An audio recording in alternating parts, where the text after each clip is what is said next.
Bien-aimé de papa, que la grâce et que la gloire reviennent à notre Dieu, à notre Père et Roi, qui nous veut du bien et qui nous accompagne au quotidien.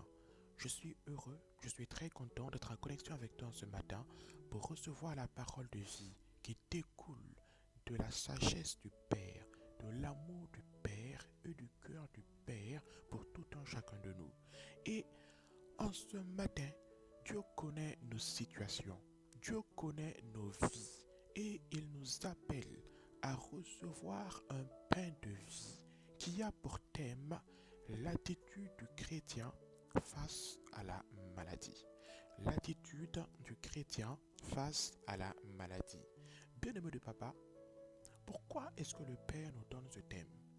Pourquoi est-ce que le Père nous accorde cette parole de vie? Tout simplement parce que Dieu te connaît. Dieu connaît la situation des chrétiens à l'instant T. Dieu sait ce que les chrétiens ont dans leur cœur. Parce que les chrétiens sont ses enfants. Et Dieu est un bon Père qui se soucie du bien-être des siens, qui se soucie du bien-être de sa famille et de ses enfants. Et c'est pourquoi il nous donne cette parole de vie en ce moment. C'est pourquoi il nous invite, il nous appelle à nous ressourcer au travers de ce thème qui parle à plusieurs d'entre nous en ce moment, qui s'intéresse à nos situations particulières en ce moment, de sorte à ce que nous soyons davantage édifiés, fortifiés, encouragés et que nous puissions avoir toujours une vie chrétienne victorieuse qui avance dans la dynamique positive qu'il a toujours souhaité pour nous. Mon frère, ma sœur, le Père t'aime et le Père est un bon Père. C'est le Père par excellence qui donne le bon exemple à tous les papas terrestres. Alléluia. Amen. Bien-aimé du Père, quand nous faisons face à la maladie, quand nous sommes face à cette situation qui nous dépasse et qui dépasse souvent le contrôle des hommes, des questions s'élèvent dans nos pensées. Personne ne peut dire qu'il n'a pas encore fait face à ces questions-là dans des situations de maladie, surtout de maladies assez avancées. La première question qui se pose, et le Père le voit dans tes pensées, le Père le voit dans ton esprit, tu ne peux rien lui cacher. La première question qui se pose, que nous nous posons, c'est pourquoi suis-je malade? Ah oui, oui, mon frère, ma soeur, il ne faut pas discuter. Nous nous posons tous cette question. Ah, mais Seigneur, pourquoi suis-je malade? C'est une question à la fois légèrement orgueilleuse, mais qui se fait rapidement rattraper par un soupçon d'humilité. Parce que nous nous demandons aussi, mais Seigneur, ai-je péché contre toi? Est-ce à cause de mes péchés que je suis souffrant? Et quand nous pensons à ça, des réponses se mettent à pleuvoir dans notre esprit. Des réponses qui disent que Dieu est un Père qui pardonne. Et nous nous demandons encore, mais Seigneur, si tu pardonnes, si toi-même tu l'as dit dans ta parole que par les meurtrissures de notre Seigneur Jésus-Christ nous sommes guéris et pardonnés, pourquoi suis-je encore souffrant? Pourquoi suis-je encore souffrant? Il y a tellement de questions que nous nous posons dans ces situations, mais voici un résumé les principales qui se répètent inlassablement dans nos esprits. Et Dieu voit ça, Dieu connaît ça, Dieu entend ça, parce que nous ne pouvons rien lui cacher. Même dans les murmures de nos cœurs, Dieu nous entend. Et Dieu voit ces questions souvent impacter notre foi dans le sens malheureusement négatif, impacter notre foi dans le sens malheureusement périssable. Et c'est pourquoi le Père qui t'aime, le Père qui, souviens-toi, t'a connu même avant que tu ne sois sur cette terre, vient te parler en ce matin. Vient s'adresser à toi en ces moments. Il vient pour répondre à tes questions en ces instants. Et pour croiser le fer avec le fer, Dieu te pose une question ce matin. Ton Père te pose, face aux questions que tu te poses, une question ce matin. Ne dis pas à Dieu qu'une question ne répond pas à une question, mais laisse le Père te conduire. Ne dis pas au Père quel est le verset principal de l'enseignement qu'il veut te donner en ce matin. Les versets viendront par la suite. Suivons-le, pas à pas, suivons-le, étape par étape. La première question que le Père te pose en retour, c'est: mon enfant, mon bien-aimé, ma bien-aimée, que j'ai crié dans mon amour. Qu'est-ce que l'attitude? J'ai dit l'attitude du chrétien face à la maladie. Qu'est-ce que l'attitude d'abord? L'attitude, bien-aimé de papa, avant que l'homme, avant que l'être humain qui est autour de nous puisse le constater, puisse le voir et le sentir, l'attitude, c'est notre état d'esprit. C'est ce que nous avons de plus profondément enfui en nous. L'attitude, bien-aimé du Père, c'est ce que tu penses, c'est ce que tu crois dans ton fort intérieur, là où les hommes ne peuvent pas voir, là où les hommes ne peuvent pas entendre. L'attitude naît de là, de ce lieu secret qu'il y a en toi, au plus profond de ton cœur. En ce lieu-là que seul Dieu a connaissance et que seul Dieu peut voir et connaître d'avance. Ton attitude au plus profond de toi-même peut être quelque chose de caché que l'homme de Dieu ne peut pas forcément voir. Ton attitude au plus profond de toi-même peut être quelque chose de caché que même ton conjoint, quand je dis conjoint, je parle de ton mari ou de ta femme qui vit avec toi sous le même toit, peut ne pas voir, peut ne pas connaître, peut ne pas comprendre. L'attitude, c'est quelque chose d'abord que tu peux cacher à tout le monde, mais que tu ne pourras jamais cacher à Dieu. C'est ça l'attitude. L'attitude, c'est ce que Dieu voit en toi, mais que les hommes autour de toi, même tes propres enfants, ne voient pas. Ton attitude, mon frère, ma soeur, face à la maladie, en tant que chrétien, est importante. Et cette attitude doit être modélée par des vérités spirituelles. Cette attitude doit être moulée comme le potier qui moule un pot. Tu dois laisser cette attitude être moulée par des réalités spirituelles. Par des réalités spirituelles que le Père veut te révéler en ce moment. Que le Père veut te révéler en ce matin. Bien-aimé du Père, première réalité spirituelle que Dieu veut te donner, par lesquelles Dieu veut modeler ton attitude, c'est que il est important que tu comprennes une première chose.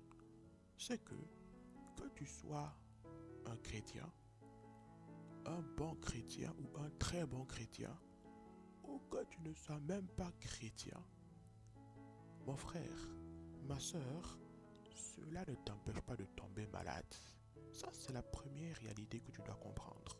C'est pourquoi le Père dit dans sa parole que la pluie tombe sur ceux qui sont justes comme sur ceux qui sont moins justes. Tout le monde est arrosé par la bienfaisance de la pluie.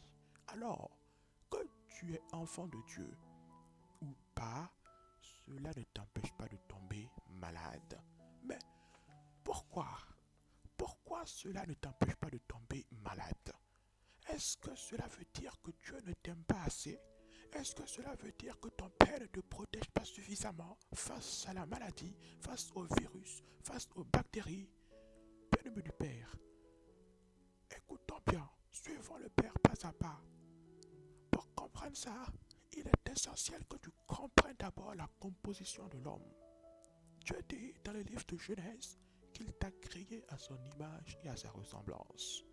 Ce qu'il veut donc dire, ma soeur, mon frère, c'est que tu n'es pas seulement un être humain fait de chair et d'os, mais tu es aussi un être spirituel composé d'un esprit. Dans la Bible authentique, quand tu prends le mot esprit en grec, le mot esprit en grec est le même mot que le mot âme en grec. C'est dans la traduction française qu'on a fait une scission dans la Bible entre l'esprit et l'âme. Mais dans la Bible authentique, l'esprit égale à l'âme. C'est la même chose. C'est pourquoi Dieu t'a créé à son image et à sa ressemblance. Ce qui veut donc dire que tu es aussi esprit comme lui. Et dans le grec authentique, l'esprit égale à l'âme égale à toi-même. Ce qui veut dire que quand on parle par exemple de Franck, l'âme de Franck égale à l'esprit de Franck, c'est égal à Franck lui-même. Bien-aimé du Père, tout simplement, l'esprit c'est toi. L'esprit c'est l'être. Lorsque tu dis je suis, ça veut dire que ton esprit est. Ton esprit est un être. Quand on dit Franck et l'esprit de Franck, c'est la même chose. Franck est égal à son esprit qui est égal à son être. Dans le grec authentique, il n'y a pas de différence entre l'être humain et l'esprit qu'il constitue. C'est pourquoi, pour habiller cet esprit, pour revêtir cet esprit, Dieu a donné à l'homme un corps. Dieu a offert à l'homme un vêtement. Et ce vêtement, cet habit qui vient recouvrir l'esprit, c'est simplement ton corps charnel, composé de chair et d'os. Pour recouvrir cet esprit, tu as donné un habit à l'esprit, qui est ton corps, bien-aimé du Père. C'est pourquoi Dieu a dit que ton corps est aussi le temple du Saint-Esprit. Parce que ton corps qui habite ton esprit peut aussi habiter son esprit à lui, qui vient vivre en toi au travers de Jésus-Christ pour t'édifier et t'aider à marcher dans ce monde jour après jour. Il faut que tu comprennes cette réalité. Le corps, bien-aimé du Père, ce n'est pas toi-même. Le corps, c'est simplement l'habit qui te revêt, qui te protège, qui te permet d'être en contact avec les éléments naturels de ce monde. C'est pourquoi, lorsque Dieu a créé Adam et Ève dans le jardin d'Éden, il leur a donné des corps afin qu'ils puissent jouir des bienfaits du jardin, afin qu'ils puissent profiter des merveilles du jardin, manger les fruits du jardin, sentir les douces températures d'Éden, vivre au milieu des animaux, caresser la douce fourrure des chats et vivre en paix au milieu de la nature. Mais ce corps que Dieu a donné à l'homme était un corps parfait. Un corps parfait qui ne connaît pas la faiblesse, qui ne connaît pas la maladie. Un corps qui ne connaît pas le mal. Et cela nous conduit à la prochaine réalité, bien-aimée du Père, dont nous devons être conscients. Cette prochaine réalité, selon laquelle ce corps parfait a basculé dans l'imperfection suite au péché que tu connais bien, à la désobéissance que tu connais bien d'Adam et d'Ève. Lorsque Adam a désobéi à l'ordre de notre Seigneur, ce corps parfait a perdu de sa perfection. Et ce corps-là, bien-aimé du Père, a basculé dans l'imperfection. Ce qui veut donc dire que cet habit qui avait été à la base conçu par Dieu pour être parfait et ne jamais connaître de faiblesse, ne jamais connaître de maladie ni d'épuisement, a commencé à se détériorer petit à petit. C'est pourquoi ce corps d'Adam et de Ève s'est mis d'année en année à mourir à petit feu, de sorte à ce que des siècles plus tard, 500, 600, 700, 800 ans plus tard, Adam et Ève ont constaté que ces corps commençaient à vieillir, commençaient à perdre de leurs facultés, à perdre de leurs capacités, à perdre de leur force. C'est la raison pour laquelle Dieu ne s'attache pas à ton corps. Écoutons bien le Père, bien-aimé de papa. Dieu ne s'attache pas à ton corps, mais Dieu s'attache à ton esprit, à ta vie. C'est la raison pour laquelle, quand nous allons plus loin, Dans le livre de Matthieu, le Seigneur Jésus a dit, plusieurs seront assis à table avec Abraham, Isaac et Jacob dans le royaume des cieux. Ce même Abraham, Isaac et Jacob qui étaient sur la terre dans l'Ancien Testament, qui ont marché sur la terre dans l'Ancien Testament, notre Seigneur Jésus nous dit que beaucoup seront assis avec eux dans le royaume. Les mêmes eux qui seront là dans le royaume. Ils ne seront pas dans le royaume avec les corps qu'ils avaient sur la terre. Ils ne seront pas dans le royaume avec l'aspect charnel, les os et la chair qu'ils ont eu sur la terre. Mais eux-mêmes seront dans le royaume des cieux. Et beaucoup seront à table avec eux. C'est pourquoi, au mont Carmel, lorsque la transfiguration a eu lieu, les disciples de notre Seigneur Jésus ont pu apercevoir Élie et Moïse.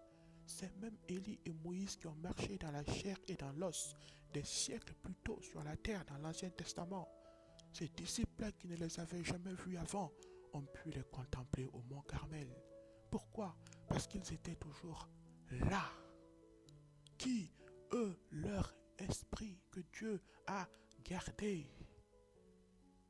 C'est pourquoi encore, mon frère, ma soeur, au mont Golgotha, sur la croix, Jésus a dit quoi à l'un de ceux qui se trouvaient à ses côtés, à l'un des brigands qui avaient été cloués à la croix à ses côtés. Il a dit à l'un d'eux, aujourd'hui, tu seras avec moi dans le paradis de Dieu. Est-ce que Jésus parlait ici de la chair et de l'os? Lorsque Jésus a rendu l'esprit, la chair et l'os ont été conduits où? Dans le tombeau. Mais le même jour en question, Jésus et cet ancien brigand étaient où? Dans le royaume de Dieu. Luc chapitre 23, verset 43. Le Père, tu dois comprendre ça, ne s'intéresse pas à l'aspect physique de cette enveloppe corporelle. Il ne s'intéresse pas à ce vêtement qu'il t'a donné pour recouvrir ton esprit. Dieu porte une attention particulière à toi-même. Et toi-même, tu es ton esprit. Ton être égale à ton esprit. Et c'est pourquoi, dans le livre de 1 Corinthiens, chapitre 15, verset 54, l'apôtre Paul nous dit que le temps vient, bien-aimé du Père, le temps vient où ce qui est corruptible aura revêtu l'incorruptibilité et que ce corps mortel aura revêtu l'immortalité.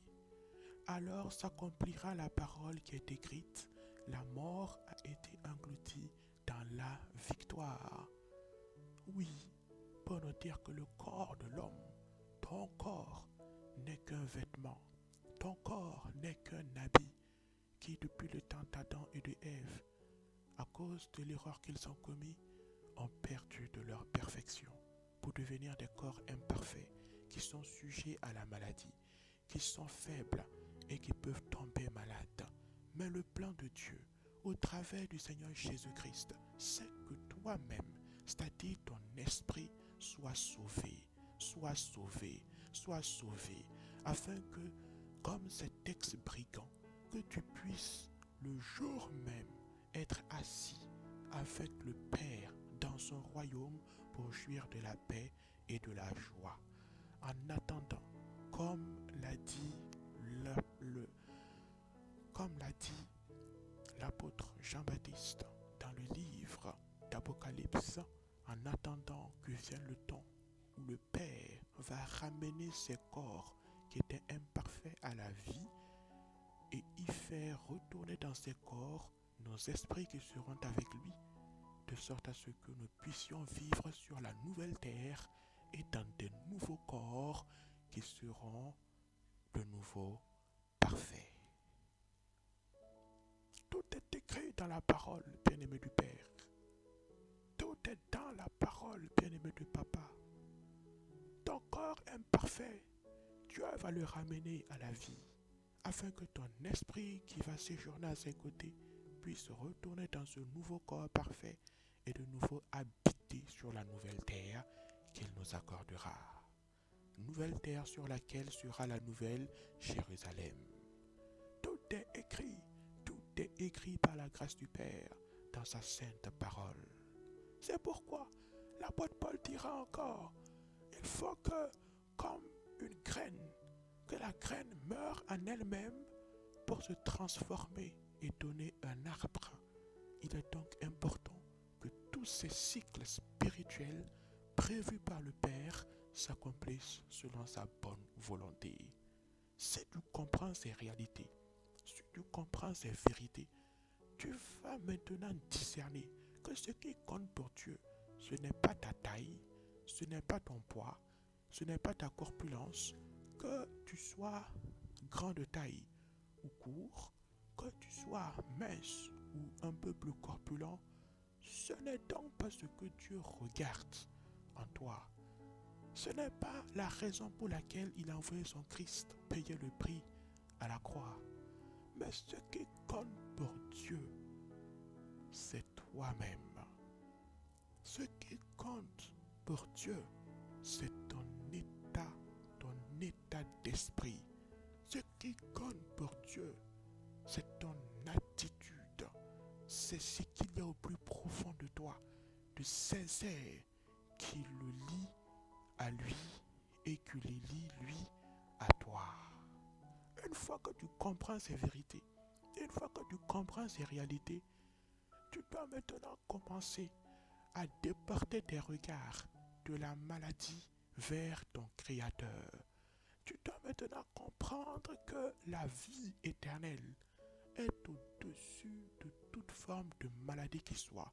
Que la vie éternelle, aucune maladie, aucun mal ne pourra te l'arracher, ne pourra t'en priver. Car ce que Dieu t'a donné dans sa grâce, ce que Dieu t'a offert par le salut de son Fils qui a versé son sang à la croix pour toi, c'est un trésor inestimable que rien ne pourra te voler. Une fois que tu commences à cerner ces réalités, une fois que tu commences à comprendre ces vérités, et maintenant à porter tes regards vers ton Créateur, tu dois comprendre, tu dois réaliser, tu dois cerner, tu dois garder précieusement en toi le fait que si Dieu a accompli tout cela, si Dieu a réalisé tout cela en Jésus-Christ, en te laissant sa parole, qui est la Sainte Bible aujourd'hui, et en t'adressant ce message en ces moments, c'est tout simplement pour te rappeler, pour te dire encore, et il ne cessera point de te le dire encore et toujours, qu'il est avec toi, que tu n'es pas seul, que tu n'es pas seul. Face à cette maladie, face à cette situation, tu n'es pas abandonné, tu n'es pas délaissé, tu n'es pas laissé seul, mais il est avec toi, il est avec toi, il est à tes côtés pour t'accompagner, pour te consoler, pour te fortifier, pour te guider et pour toujours te dire qu'il t'aime et que tu t'en sortiras. Alléluia. Lorsque le mal frappe, la douleur et les cris du mal sont souvent si forts qu'on n'entend plus très bien la voix de Papa Adonai et qu'on a l'impression d'être seul. Mais en vérité, le premier à comprendre ta douleur, le premier à comprendre ce que tu ressens, plus que tes parents qui t'ont enfanté dans ce monde, c'est d'abord Dieu qui t'a connu le premier avant même tes parents. Lorsque la douleur parle, nous fermons nos oreilles à la voix de Dieu. Lorsque la douleur crie, elle crie si fort que nous avons l'impression que Dieu ne parle plus. Alors qu'en vérité, Dieu parle toujours. Dieu s'adresse toujours à nous. Notre Père Céleste ne cesse point de nous édifier parce qu'il est le premier à savoir que ce n'est pas facile. Il est le premier à savoir que ce n'est pas la force d'un homme qui pourra nous soutenir, mais c'est sa force à lui qui pourra nous aider à demeurer vaillants. Bien-aimé du Père, même dans la parole, le roi David est plusieurs fois tombé malade. Quand tu lis les psaumes, tu verras à plusieurs reprises le roi David demander au Père de ne point cesser de le restaurer. Demander au Père de lui permettre de recouvrer la santé pour retourner l'adorer dans son temple. Tu verras le roi David demander à Dieu de le soutenir sur les sentiers de la guérison et de la rémission. Voici l'attitude que nous devons, bien-aimés du Père, avoir et garder. Une attitude de guerrier, une attitude de héros, une attitude de champion. Car le roi David, malgré qu'il était à lui tout seul, à la fois un roi, un sacrificateur et un roi, a bel et bien connu des temps et des périodes de maladie. L'apôtre Paul, le grand apôtre Paul, qui a écrit une bonne partie du Nouveau Testament, bien-aimé du Père, il nous a brièvement parlé d'une écharpe qu'il avait dans la chair. Une écharpe, c'est une maladie. C'est un mal qui le gênait, un mal qui le dérangeait. Lui, le serviteur fidèle de Dieu, qui a tant enseigné les églises, lui qui était un canal par lequel l'Esprit de Dieu a opéré pour sauver des milliers et des milliers d'hommes. Il était l'un des premiers par lesquels le Saint-Esprit est passé pour ouvrir des églises à plusieurs endroits sur la terre. Il connaissait une maladie qui le gênait, mais cela ne l'a pas empêché de triompher et de mener à bien l'œuvre que le Père lui avait confiée. C'est pourquoi, bien-aimé du Père, tout comme le roi David, tout comme l'apôtre Paul, nous devons garder la bonne attitude. L'attitude de garder les regards fixés sur Dieu. L'attitude de garder les yeux toujours orientés vers notre Seigneur et de lui accorder toutes nos oreilles et notre attention. Car c'est ainsi que nous allons triompher. C'est ainsi que nous allons triompher. Comme ce lépreux qui était malade. Il était fatigué de sa maladie, mais il savait qu'il y avait quelqu'un qui pourrait le délivrer de sa lèpre. Et quand il s'est rendu auprès du Seigneur Jésus, il lui a dit, si tu le veux, tu peux me rendre pur. Et le Seigneur Jésus lui a répondu, oui, je le veux, sois pur. Et à l'instant même, il a été guéri. Comme cette femme qui avait une perte de sang pendant 12 ans. Personne n'est allé lui prêcher la bonne parole. Personne n'est allé l'évangéliser. Personne n'est allé lui parler du Christ. Elle s'est levée toute seule. Et elle s'est dit qu'après avoir rencontré médecin sur médecin pendant 12 ans, elle s'est dit aujourd'hui, je vais rencontrer le dernier médecin de ma vie. Je vais rencontrer le dernier docteur qui me donnera vraiment satisfaction et guérison. Et lorsqu'elle est arrivée auprès du Seigneur Jésus, elle ne lui a même pas adressé la parole. Elle a simplement tendu sa main, touché son vêtement et arraché la guérison au travers de la puissance du Seigneur Jésus-Christ. Au jour d'aujourd'hui, gardons la bonne attitude. Pourquoi? Parce que le Saint-Esprit vit en toi. Le Père vit en toi. Le Seigneur Jésus vit en toi. Et par-dessus tout, tu as reçu la vie éternelle que ne pourra jamais être volée, que ne pourra jamais être arrachée. Tu as reçu le triomphe et la victoire sur la terre comme dans les cieux. Parce que le Père dit que ce que tu vas condamner sur la terre sera condamné. Et ce que tu condamneras dans les cieux le sera également. Sache que tu as la puissance de Dieu avec toi. Que tu es là pour t'élier, pour être une fontaine de vie, une fontaine de joie pour tous ceux qui t'entourent et pour toi-même. Alors, Ne te décourage pas, ne te laisse pas abattre, ne te dis pas que c'est fini ou que c'est terminé. Reste toujours un résumé dans l'attitude positive du Père qui est avec toi, du Père qui ne te laisse pas seul, dans l'attitude positive selon laquelle tu n'as jamais été, je l'ai dit et je le dirai encore, jamais été abandonné, car tu as toujours été à tes côtés, même quand tu semblais ne pas entendre sa voix. Tu es le bien-aimé du Père. Et l'aboutissement des secrets qu'il te rappelle en ce matin, c'est que par sa grâce, tu réussiras et tu triompheras. Maintenant, le Père veut te partager deux petites choses importantes également. Au plus profond de toi-même, si tu sens que tu souffres à cause de quelque chose que tu as fait qui n'est pas bien, ne résiste pas et ne lutte pas en toi-même. Ne résiste pas et ne lutte pas en toi-même où que tu te trouves en ces moments. Simplement répands-toi devant lui. Il te connaît, il sait toutes choses et il est bon pour te pardonner. Libère-toi devant lui car c'est un bon Père. Il a un cœur doux et te pardonnera à coup sûr.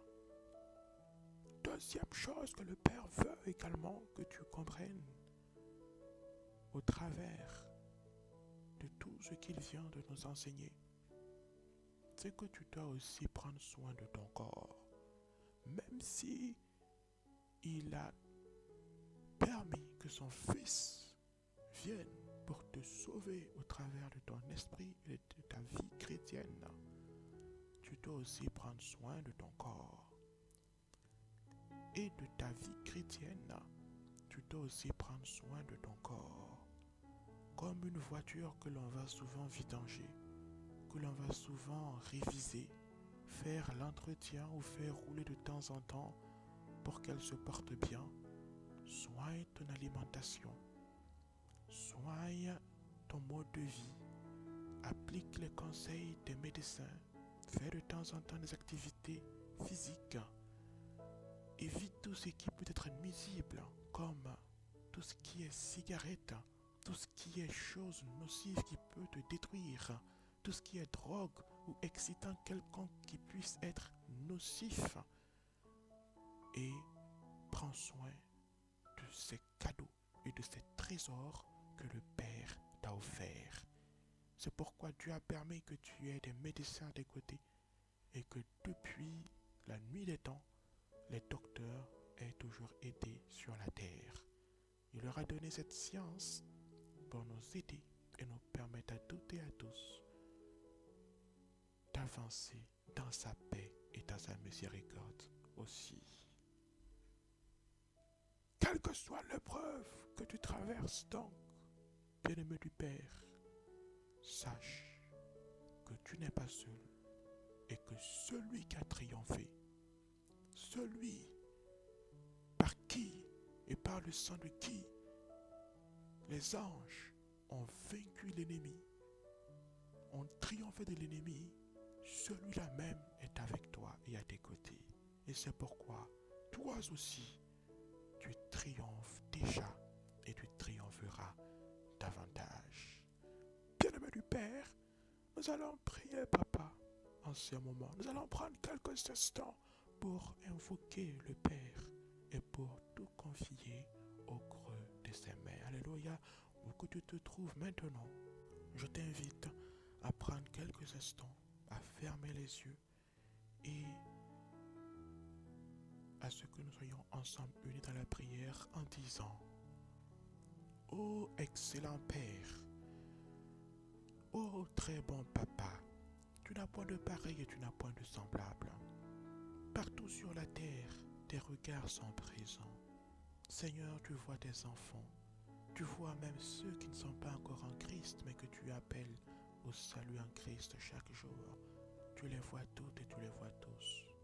Seigneur, s'il te plaît, accorde la guérison, accorde la santé, accorde le courage, accorde la force. Seigneur, soutiens les foi. Seigneur, permets que nos attitudes soient toujours parfaites devant toi. Permets que nos vies soient toujours un excellent témoignage pour la gloire de ton nom.